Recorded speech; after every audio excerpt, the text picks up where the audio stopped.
Timnas Indonesia telah memastikan tampil di Piala Asia 2023. Tiket itu didapat setelah melibas Nepal 7-0 pada laga terakhir Grup A kualifikasi Piala Asia. Skuad asuhan Sintayong mengumpulkan total 6 poin dari 2 kemenangan di Grup A dengan surplus 7 gol. Selain Nepal, timnas Indonesia juga mengalahkan Kuwait. Satu-satunya kekalahan terjadi saat tumbang 0-1 dari Yordania. Timnas Indonesia juga melesat ke urutan kedua klasemen runner-up terbaik berkat kemenangan 7 gol atas Nepal. Timnas Indonesia mengoleksi 6 poin, tertinggal satu angka dari Kyrgyzstan di posisi teratas. Masyarakat Indonesia pun bersukacita dengan pencapaian ini. Pasalnya, timnas Indonesia berhasil mengakhiri puasa berkiprah di putaran final Piala Asia. Terakhir kali skuad Garuda tampil di Piala Asia 2007 saat jadi tuan rumah.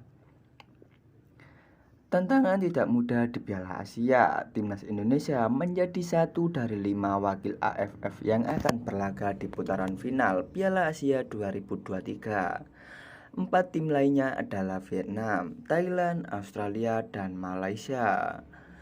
Di sisi lain, timnas Indonesia kali ini jadi kontestan dengan peringkat FIFA terburuk di Piala Asia 2023, yakni ada di urutan 159. Khairudin Haryanto tentu menghadapi tantangan yang tak mudah di ajang ini. Selama kualifikasi ketiga Piala Asia 2023, terdapat sejumlah pemain yang minim kesempatan bermain atau bahkan tidak mendapat menit bermain sama sekali. Kemungkinan mereka akan ditebak jika di klub tidak bisa tampil impresif. Kami telah merangkum 3 pemain yang berpotensi terancam dikeluarkan dari timnas Indonesia karena kontribusi minim. Siapa saja mereka? Simak video berikut ini. Sarian Abimanyu dari 4 laga terakhir timnas Indonesia. Sarian Abimanyu minim menit bermain. Perhitungan jumlah laga itu termasuk FIFA Matchday kontrak Bangladesh dan 3 laga kualifikasi Piala Asia 2023 melawan Kuwait, Yordania, dan Nepal. Abimanyu hanya tampil satu laga saat timnas Indonesia melawan Nepal. Pemain milik Persija Jakarta itu hanya membukakan 6 menit bermain saja. Tentu tak banyak yang bisa dilakukannya dalam waktu singkat itu. Performanya di level klub selama ini terbilang biasa saja. Abimanyu hanya memiliki keunggulan rekam jejak yang mentereng sejak timnas Indonesia kelompok usia.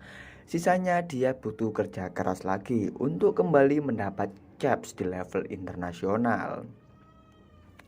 Yang kedua ada Terence Buhiri.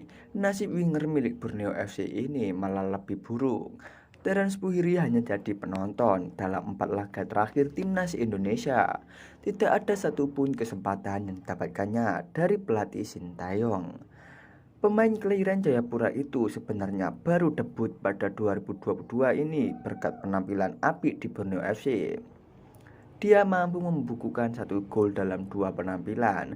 Sayang dia kalah bersaing di posisi sayap. Posisi itu secara reguler menjadi milik Witan Sulaiman dan Sadil Ramdhani yang mampu tampil mengesankan. Masih ada pula Irfan Jaya yang tentu jauh lebih berpengalaman dari Terence Buhiri. Yang ketiga ada Edo Febriansyah. Bek kiri milik Rans Nusantara ini sebenarnya beberapa kali mendapat kepercayaan mengisi pos bek kiri timnas Indonesia pada Piala AFF yang lalu. Tapi pada kualifikasi Piala Asia 2023, Edo kesulitan bersaing mendapat tempat lagi di posisi tersebut.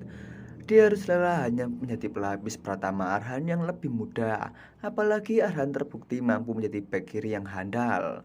Pratama Arhan punya kecepatan dan kemampuan overlap serta umpan silang yang ciamik.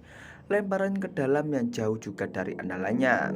Edo sama seperti Terence Buhiri tidak tampil dalam 4 laga terakhir meski masuk skuad timnas Indonesia.